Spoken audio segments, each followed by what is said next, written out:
जय माता दी भक्तों। नवरात्रि में यदि आपको ये 7 संकेत दिखे तो समझ जाना कि माता रानी आपके घर में अपनी कृपा बरसाने आ चुकी हैं।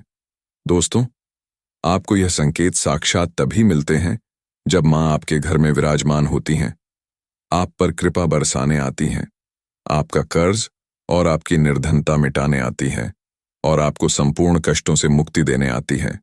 तभी ऐसे संकेत प्राप्त होते हैं। दोस्तों, जब आपके ऊपर नवदुर्गा की कृपा होती है तो यह संकेत मिलने शुरू हो जाते हैं। दोस्तों, इस संकेत से आप पता कर सकते हैं कि मां दुर्गा आपके साथ हैं या फिर नहीं है। इन संकेतों के द्वारा आप जान सकते हो कि आपकी पूजा आज सफल हो चुकी है। दोस्तों, आप में से बहुत सारे लोगों के मन में प्रश्न होते हैं कि हम कैसे पता करें कि माता रानी हमारे साथ हैं या नहीं। हम कैसे पता करें कि माता रानी दिन भर हमारे साथ रहती हैं या नहीं। नवरात्रि के समय माता रानी क्या हमारे घर में आती हैं या नहीं, क्योंकि सबके मन में यह सवाल आते हैं। सब चाहते हैं कि उनके घर मां आए। तो दोस्तों, यह जानकारी मैं आज के इस वीडियो में बताऊंगा। दोस्तों, बड़ा मूर्ख होगा, बड़ा अज्ञानी होगा वह व्यक्ति जो इस ज्ञान को प्राप्त नहीं करेगा। आज के इस प्रकार के अमूल्य ज्ञान को कोई लाखों करोड़ों रुपए खर्च करने पर भी नहीं बता सकता। यह जानकारी सब आपसे छुपाना चाहते हैं। तो दोस्तों, माता रानी अपने होने का एहसास अपने सभी भक्तों को कराती हैं, चाहे उनके छोटे भक्त हों या फिर बड़े भक्त हों। अपने सभी भक्तों को माता रानी अपने होने का एहसास कराती हैं, क्योंकि दोस्तों, माता रानी परम शक्ति हैं, परम देवी हैं। माता नवरात्रि के पूरे 9 दिन अपने सभी भक्तों के साथ सूक्ष्म रूप में और ऊर्जा रूप में रहती हैं, शक्ति रूप में रहती है। तो दोस्तों, इन 10 संकेतों से आप पता लगा सकते हैं कि मां दुर्गा आपके साथ हैं और यह साफ संकेत बताते हैं कि माता रानी आपके घर में आ चुकी हैं। तो सर्वप्रथम इस वीडियो में यह जानेंगे कि शारदीय नवरात्रि क्यों मनाई जाती है और हम कैसे पता करें कि माता रानी हमारे साथ हैं। इसके बाद इस वीडियो में यह भी जानेंगे कि किस संकेत से पता करें कि माता रानी हमारे घर में आ चुकी हैं। दोस्तों, वीडियो शुरू करने से पहले माता रानी के सच्चे भक्त कमेंट बॉक्स में जय माता रानी अवश्य लिखें, ताकि माता रानी की कृपा आपके ऊपर सदा बनी रहे। और यदि आपको वीडियो अच्छा लगे तो वीडियो को लाइक करना न भूलें। भक्तों, आज के इस वीडियो में हम आपको यह भी बताएंगे कि नवरात्रि के किस दिन आपको किसी भी फल का सेवन भूल से भी नहीं करना चाहिए, नहीं तो नवरात्रि का व्रत अधूरा माना जाएगा और माता रानी क्रोधित हो जाएंगी। आपको सारी जानकारी शास्त्र प्रमाणित दी जाएगी। और भक्तों, आज के इस वीडियो में हम आपको यह भी बताएंगे कि नवरात्रि के किस दिन महिलाओं को भूल से भी बाल नहीं धोने चाहिए और उस दिन बाल धोने पर शास्त्र क्या कहता है, हम विस्तार से आपको बताएंगे। दोस्तों, स्वयं माता दुर्गा जी ने कहा है कि नवरात्रि के दौरान जो भी स्त्री भक्त विशेष नियमों का पालन करते हुए व्रत करती है और छोटे छोटे कार्य पूरे मन से करती है, उनके जीवन से हर कष्ट मिट जाते हैं और उनका घर खुशियों से भर जाता है। उनकी हर मनोकामना पूर्ण होती है। दोस्तों, हमारे हिंदू धर्म में शारदीय नवरात्रि का विशेष महत्व होता है।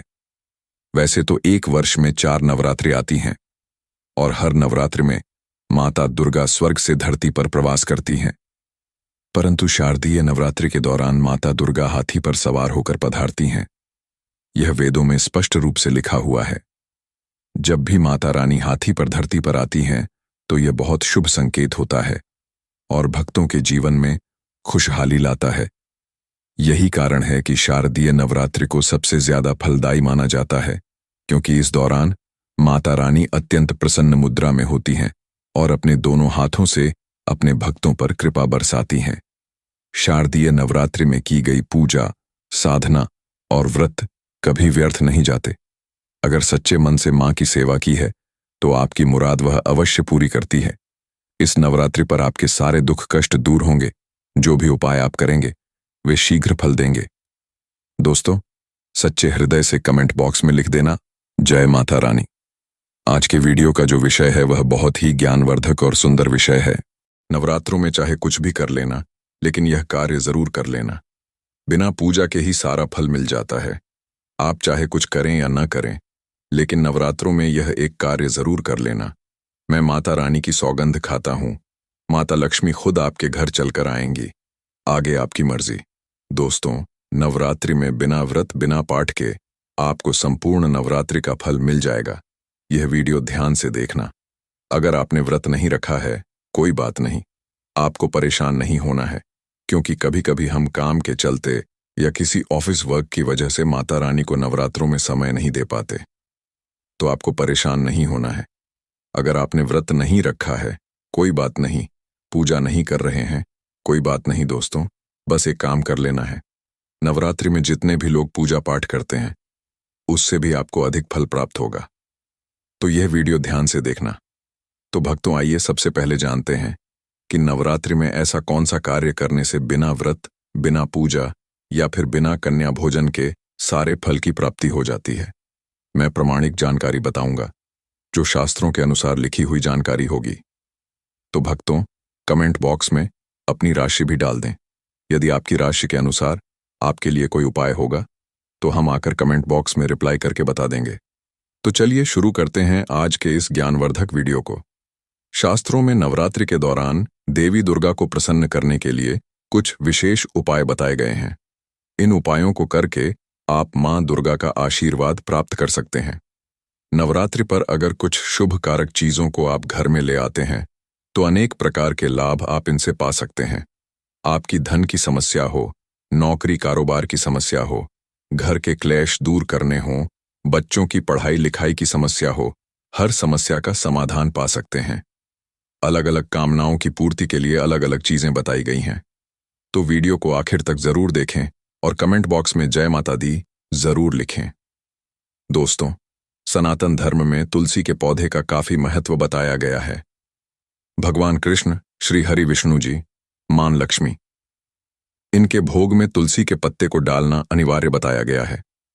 मान्यताओं के अनुसार नवरात्रि में तुलसी का पौधा घर लाकर अगर उसे रोपा जाए और नित्य पूजा की जाए, तो घर में खुशहाली आती है। इसी तरह शंख पुष्पी को भी शास्त्रों में शुभकारी पौधा बताया गया है।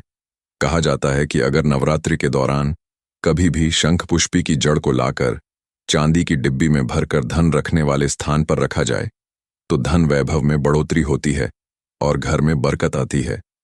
दोस्तों, जो लोग विदेश यात्रा करना चाहते हैं या फिर कामकाज हेतु वहां जाकर बसना चाहते हैं, कोई तीर्थों की यात्रा करना चाहता है, 4 धाम की यात्रा करना चाहता है, लेकिन संभव नहीं हो पा रहा, तो नवरात्रि में घर में ध्वजा खरीद कर लाएं। इसे मां दुर्गा को अर्पित करें और फिर नवमी के दिन इसे किसी भी देवी के मंदिर में जाकर लगा दें या मंदिर में अर्पित कर दें। मां से मनोकामना की पूर्ति की प्रार्थना करें। आप यात्रा के योग्य बनेंगे और यात्रा मंगलमय हो जाएगी। जीवन में हर समस्या का मूल कारण ढूंढें तो कहीं न कहीं पैसे पर आकर रुक जाता है। घूम फिरकर बात वहीं धन पर आ जाती है। तो धनवान बनने के लिए क्या करें? अगर आर्थिक परेशानियों से मुक्ति पाना चाहते हैं, तो नवरात्रि में चांदी की कोई भी वस्तु लाकर देवी मां को अर्पित कर दें। फिर विजयदशमी के दिन उसे गंगा जल से स्नान कराएं और लाल वस्त्र में लपेटकर उसमें 5 चावल, 5 गोमती चक्र और 5 गौरी डालकर इसे घर की तिजोरी में रख दें। इससे धन आगमन के नए स्रोत बनेंगे। यकीन मानिए, इस उपाय से व्यक्ति रंग से राजा बन सकता है। दोस्तों, जीवन में धन से भी ज्यादा मूल्यवान होता है आरोग्य, अच्छी सेहत। अगर पाना चाहते हैं रोग दोषों से मुक्ति, तो नवरात्रि के किसी भी दिन घर में गाय का शुद्ध देसी घी का मां के समक्ष दीपक जलाएं और माता रानी के बीज मंत्र का जाप करें। मंत्र है ओम ऐं ह्रीं क्लीं चामुंडाय विच्छे। इस मंत्र के जाप से आपको निरोग जीवन की प्राप्ति होगी। दोस्तों, और एक चीज हर कोई चाहता है, वह है खुद का घर, छोटा हो या बड़ा, लेकिन अपने घर में हर किसी को सुकून मिलता है। तो अगर आप खुद का घर बनाना चाहते हैं, तो छोटा सा घर खरीद कर लाएं। मिट्टी का छोटा सा घर आप खुद भी बना सकते हैं। इसे मां दुर्गा को अर्पित करना है। नवरात्र समाप्त होते ही आप कामयाबी की राह पर चलते नजर आएंगे। जल्द ही आप अपने घर के मालिक बन जाएंगे। निश्चित ही आपकी मनोकामना की पूर्ति होगी। दोस्तों, नौकरी में पदोन्नति या वेतन वृद्धि चाहते हो, तो नवरात्रि में 3 नारियल घर में लाएं और नवमी के दिन इसे मंदिर में ले जाकर मनोकामना बोलते हुए मां दुर्गा को चढ़ा दें। मां दुर्गा आपकी मनोकामना पूर्ण करेंगी। दोस्तों, हर कोई चाहता है कि लोग उन्हें पसंद करें, उनकी बात माने, वशीभूत हो जाएं। तो अगर आप आकर्षण बढ़ाना चाहते हैं तो नवरात्रि में स्फटिक की 108 मनकों वाली माला लेकर माँ के सामने पीला वस्त्र बिछाकर उस पर स्फटिक की माला रख दें। उस पर केसर और इत्र छिड़क कर माला का पूजन करें। माला को धूप दीप दिखाकर ओम रीं वाक्वादिनी भगवती कार्य सिद्धि कुरु कुरु स्वाहा इस मंत्र का 21 बार जाप करें। आपके आत्मविश्वास में चमत्कारी रूप से वृद्धि होगी और हर कोई आपको पसंद करने लगेगा। तो भक्तों, आइए जानते हैं दोस्तों, माता रानी अगर हमारे साथ होती हैं तो इस प्रकार के 7 संकेत मिलते हैं। कौन कौन से संकेत हैं? आइए इस वीडियो को ध्यान से सुनिएगा। अगर आप भी चाहते हैं कि माता रानी आपकी सभी मनोकामनाएं पूर्ण करें तो दोस्तों, कमेंट बॉक्स में जरूर लिखना जय माता दी। आपका स्वागत है। तो आइए जानते हैं उन विशेष संकेतों को जब माता रानी आपके साथ होती हैं। जब भक्तों आपको पूजा के दौरान आंसू आने लगे। वैसे दोस्तों, हम रोज की पूजा करते हैं लेकिन आंसू नहीं निकलते। लेकिन नवरात्रि के समय जब आप पूजा करें और आंसू आने लगे तो समझ जाना माता रानी आपके साथ हैं। या फिर अगर आपको पूजा के दौरान ऐसा लगने लगे कि कोई आपके पीछे खड़ा है तो समझ जाना माता रानी आपके साथ हैं। वह ऊर्जा स्वरूप बनकर आपके साथ खड़ी रहती है। यह पहला संकेत है दोस्तों। दूसरा संकेत है कि अगर जुगनू टिमटिमाते हुए आपके कपड़े या शरीर पर चिपक जाएं। दोस्तों, अगर जुगनू टिमटिमाते हुए आपके कपड़े या फिर शरीर में चिपक जाए तो समझ जाना माता रानी आपके साथ हैं। क्योंकि दोस्तों, जुगनू को जोगिन कहा जाता है और यह माता रानी की परम सेविका होती है। जहां पर माता रानी की शक्तियां होती हैं, यह माता रानी का ऊर्जा स्वरूप होती हैं। और जहां माता रानी का ऊर्जा स्वरूप होता है वहां पर जाकर ये स्वतः ही चिपक जाते हैं। तो आपके साथ माता रानी रहेंगी तो आपके शरीर में स्वतः ऊर्जा शक्ति जागृत हो जाएगी और ये आकर के जबरदस्ती चिपकने लगते हैं। दोस्तों, तीसरा संकेत है कि रात में अचानक से झटके के साथ आपकी नींद खुल जाए तो समझ जाना माता रानी आपके साथ हैं और माता रानी आपको जगाना चाहती हैं और माता रानी आपको कुछ संकेत देना चाहती हैं।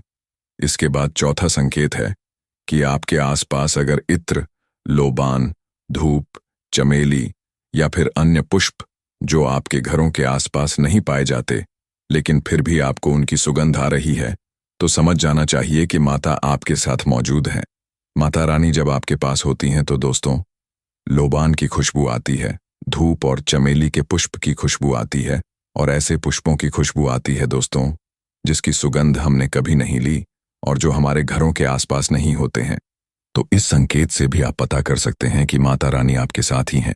अब 5वां संकेत जानते हैं दोस्तों। यदि नवरात्रि के दौरान आपको स्वप्न में कोई छोटी कन्या दिखाई देती है, क्योंकि छोटी कन्याओं को देवी का ही स्वरूप माना जाता है, तो नवरात्रि में अगर आपको छोटी कन्या दिख जाए या फिर लाल वस्त्र दिख जाए, लाल झंडा दिख जाए तो समझ जाना चाहिए कि माता रानी आपके साथ ही हैं। इसी के साथ अगर जोत बत्ती जलाते समय एक खास आकार जोत बत्ती में बनने लगे तो भी समझ जाना चाहिए कि माता रानी आपके साथ हैं। दोस्तों, माता रानी नवरात्रि में यह संकेत अवश्य ही अपने सब भक्तों को दिखाती हैं। ये तो अभी आपने जान लिया कि माता साथ हैं तो ये संकेत मिलते हैं, लेकिन अब हम यह जानेंगे कि तब कौन से संकेत मिलते हैं जब माता रानी हमारे घर में विराजमान हो चुकी हैं। तब कैसे पहचानेंगे कि माता रानी हमारे घर में प्रवेश कर चुकी हैं? तो दोस्तों, इस बारे में भी मैं आपको विस्तार से बताऊंगा और आप इन संकेतों से पता लगा सकते हैं कि माता रानी आपके घर में आ चुकी हैं। फिर माता रानी आपके घर में आ जाएं तो जल्द ही आपके दुख कट जाते हैं और आपके दिन दुगनी रात चौगुनी तरक्की होती है। आपको मनोवांछित फल मिलता है। अधिकतर लोगों को जब माता रानी उनके घर में प्रवेश करती हैं तो उन्हें पता नहीं चलता कि माता रानी कब घर में आईं और कब घर से चली गईं। दोस्तों, इन लक्षणों से आप पता कर सकते हैं कि माता रानी आपके घर में आ चुकी हैं। फिर दोस्तों, आपको क्या करना चाहिए कि आपकी कोई भी मनोकामना तुरंत पूरी हो जाए? वह भी दोस्तों आज हम इस वीडियो में बताएंगे। अगर आप वह कार्य करते हो तो उससे तत्काल मनोकामना पूर्ण होने लगती है। मां दुर्गा चैतन्य होती हैं, इसलिए इन दिनों में की गई सच्ची भक्ति का परिणाम माता दुर्गा हमें तुरंत दिखा देती हैं और इस समय गलत कर्म करने से चैतन्य होने के कारण अगर हम बुरा काम करें तो माता रानी बुरा परिणाम भी तत्काल दिखाती हैं और दंडित भी करती हैं। दोस्तों, नवरात्रि के पूरे 9 दिन हमें पूर्ण रूप से सात्विक विचार से रहना चाहिए। हमें 9 दिनों तक कपट, छल और द्वेष आदि का परित्याग कर देना चाहिए। मां दुर्गा जिस घर में आती हैं, उस घर को तीर्थों से भी ज्यादा पवित्र एवं शुद्ध कर देती हैं। वहां रहने वाले सभी लोगों की बुद्धि भक्तिमय हो जाती है और घर एकदम शांत रहता है। आप भी अपने घर में देखना, यदि इन 10 में से कोई भी एक संकेत आपको मिलने लगे तो समझ जाना माता रानी आपके घर में आ चुकी हैं। तो आइए जानते हैं कुछ संकेतों के बारे में। संकेत बताने से पहले यदि अभी तक आपने हमारे वीडियो को लाइक नहीं किया है तो वीडियो को लाइक कर चैनल को सब्सक्राइब जरूर कर लेना और कमेंट में जय माता दी जरूर लिखें देना। भक्तों, कई बार माता रानी हमारे घर में ही प्रवेश करती हैं, विराजमान हो जाती हैं, लेकिन हम अपनी ही मूर्खता के कारण इसे पहचान नहीं पाते और माता रानी के लिए कुछ नहीं कर पाते। जबकि जब भी माता रानी प्रवेश करें तो आप अपनी मनोकामना शीघ्र पूरी करवा सकते हैं। तो दोस्तों, आज इन संकेतों को जान लेते हैं कि माता रानी हमारे घर में प्रवेश कर चुकी हैं। इन संकेतों को समझ लेते हैं। ये सब के बारे में विस्तार से बताऊंगा कि कौन कौन से फल फिर प्राप्त होते हैं। अगर आप माता रानी के सच्चे भक्त हैं तो वीडियो को ध्यान से सुनिएगा। अगर बार बार आपके घर में गौ माता का आना हो, जिस घर में मां दुर्गा रहती हैं, उस घर में उनकी बहन कामधेनु उनकी सेवा के लिए, उनके दर्शन के लिए बार बार घर के द्वार पर आती हैं और यह घर के इर्द गिर्द घूमती रहती हैं। यदि वह 9 दिनों तक वहां से नहीं भागती तो समझ जाना कि माता रानी आपके घर में आ चुकी हैं। दोस्तों, दूसरा संकेत है मधुमक्खी का घर में आना। मधुमक्खी को मां दुर्गा का भ्रामरी स्वरूप कहा गया है। जिस घर में नवरात्रि में मधुमक्खी आती है तो समझ जाना उस घर में माता रानी आ चुकी हैं, क्योंकि मधुमक्खी मां दुर्गा का ही स्वरूप कही गई है और यह अपने पूर्ण स्वरूप के दर्शन के लिए, अर्थात नवदुर्गा के दर्शन के लिए सेविका बनकर आती हैं। तो समझ जाना आपके घर में मां दुर्गा आ चुकी हैं। तीसरा संकेत है ज्योति का तीव्र रूप में जलना। जी हां दोस्तों, अगर आपने अपने घर में माता रानी की प्रसन्नता प्राप्त करने के लिए ज्योति स्थापित की है और यदि ज्योति की लौ तीव्र गति से चल रही है तो समझ जाना ज्योति के समक्ष स्वयं माता रानी खड़ी हैं और आपको भी अंतरात्मा से माता रानी के होने का एहसास होगा। इस संकेत से भी पता कर सकते हैं कि माता रानी आपके घर में आ चुकी हैं, क्योंकि दोस्तों, जब भी ज्योति की लौ प्रचंड रूप से जलने लगे तो वह इसीलिए जलती है क्योंकि माता रानी और उनकी ऊर्जा से ज्योति की लौ बढ़ जाती है। और दोस्तों, यदि नवरात्रि में दीपक की बत्ती में फूल का बनना, अगर दीपक की बत्ती में अचानक से फूल बनने लगे तो समझ जाना नवदुर्गा माता आपके ऊपर बहुत प्रसन्न है, आपके ऊपर विशेष कृपा बरसा रही है और माता रानी आपके घर में आ चुकी हैं। अब आपके सभी दुख कष्ट दूर करके माता इस लोक से फिर जाएंगी, अर्थात आपके घर से प्रस्थान करेंगी। पांचवां संकेत यह है कि बार बार घर में अगर काली चींटियां निकलने लगें, यदि काली चींटियां समूहबद्ध निकलती हैं और रास्ता काटती हैं तो समझ जाना माता रानी आपके घर में प्रवेश कर चुकी हैं। दोस्तों, छठवां संकेत है अचानक घर में मनमोहक सुगंध आना। यदि नवरात्रि के समय पूजा पाठ के दौरान अचानक से इत्र जैसी सुगंध आने लगे, तीव्र सुगंध महसूस होने लगे, तो समझ जाना माता रानी आपके घर में प्रवेश कर चुकी हैं। और नवरात्रि में यदि आपके पूजा स्थान पर ठंडी हवा चलने लगे तो समझ जाना माता रानी आ चुकी हैं और अपना होने का एहसास आपको करा रही हैं। इस संकेत से भी पता कर सकते हैं कि माता रानी आपके घर में आ चुकी हैं। दोस्तों, सातवां संकेत है यदि नवरात्रि में किसी भी दिन फटे कपड़े पहने हुए कोई याचक आपके द्वार पर आ जाए तो समझ जाना माता रानी आपके द्वार पर याचक बनकर आ चुकी हैं। नवरात्रि में यदि कोई याचक आए तो उसे खाली हाथ मत जाने देना, क्योंकि स्वयं माता रानी परीक्षा लेने के लिए हमारे घर में याचक बनकर आती हैं। तो दोस्तों, नवरात्रि पर इस बात का विशेष ध्यान रखें कि यदि कोई भी याचक या कोई भी कन्या आपके घर पर मांगने के लिए आती है तो उसे खाली हाथ मत जाने देना। दोस्तों, यदि नवरात्रि में घर के मंदिर में छिपकली दिखाई दे तो इसे मां लक्ष्मी के आगमन का संकेत माना गया है। यह माता रानी का प्रवेश भी माना गया है। मान्यता है कि इससे मां लक्ष्मी की कृपा होती है और धन लाभ होने के साथ कई शुभ समाचार भी मिल सकते हैं। तो भक्तों, आज की वीडियो आपको कैसी लगी कमेंट करके ज़रूर बताना और वीडियो को लाइक करके हमारे चैनल को भी सब्सक्राइब कर लें। साथ ही कमेंट में जय माता दी ज़रूर लिखें। धन्यवाद।